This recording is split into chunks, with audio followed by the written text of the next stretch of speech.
বাংলাদেশে যাওয়ার আগে ৪৫ জন বাংলাদেশি গ্রেফতার। ৪৮ ঘন্টায় শিশু, মহিলা, পুরুষ সহ ৫৬ জন বাংলাদেশি বিএসএফ এর হাতে আটক। বাংলাদেশে যাওয়ার আগে উত্তর ২৪ পরগনা বসিরহাট মহকুমা স্বরূপনগরের বিভিন্ন সীমান্ত থেকে শিশু, মহিলা, পুরুষ থেকে মোট ৪৫ জন বাংলাদেশিকে কার্যত আটক করেছে বিএসএফ। স্বরূপনগর থানার হাতে তুলে দেওয়া হয়েছে তাদের, এবং এই ঘটনা ঘিরে কিন্তু রীতিমতো শোরগোল ছড়িয়েছে এলাকা জুড়ে।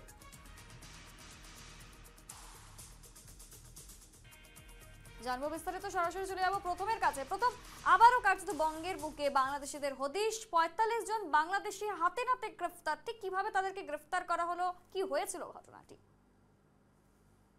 একেবারে এইসব দেখো, রাজ্য জবের থেকে কিন্তু এসআইআর শুরু হয়েছে। তারপরে দেখা যাচ্ছে যে একদিকে যেমন সিএ ক্যাম্পগুলিতে যেমন ভিড় জমছে, তেমন ভাবে অন্যদিকে কিন্তু যেসব অনুপ্রবেশকারীরা তারা কিন্তু দীর্ঘদিন ধরে অবৈধভাবে এদেশে বসবাস করছিলেন এবং তাদেরও কিন্তু এই দেশ থেকে চলে যাওয়ার কিন্তু যে সংখ্যা, সে সংখ্যা কিন্তু বেড়েছে। এবং ইতিমধ্যে কিন্তু বসিরহাট মহকুমার স্বরূপনগর এলাকায় পুরুষ, মহিলা, শিশু সহ কিন্তু মোট ৪৫ জনকে কিন্তু আটক করেছে বিএসএফ এর ১৪৩ নম্বর ব্যাটালিয়নের বিএসএফ জওয়ানরা, এবং তাদের কিন্তু স্বরূপনগর থানার হাতে তুলে দেওয়া হয়। এবং তুলে দেওয়ার পরে কিন্তু পুলিশ তাদেরকে আদালতে পাঠিয়েছে।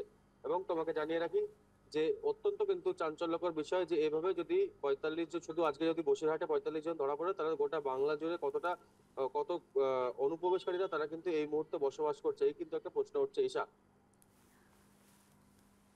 একদমই। ইতিমধ্যে ঠিক কি পদক্ষেপ গ্রহণ করা হয়েছে? একেবারে এসে দেখো, যে সমস্ত যে মোট যে ৪৫ জনকে কিন্তু স্বরূপনগর থানা পুলিশ যাদেরকে আদালতে তোলা হয়েছে, তাদের কিন্তু 14 ফরেনার্স অ্যাক্টের আওতায় কিন্তু এনে তাদেরকে এই মুহূর্তে কিন্তু যে আইনি পদক্ষেপ, সে আইনি পদক্ষেপ কিন্তু করা হবে। ঈশা, একদমই, ধন্যবাদ।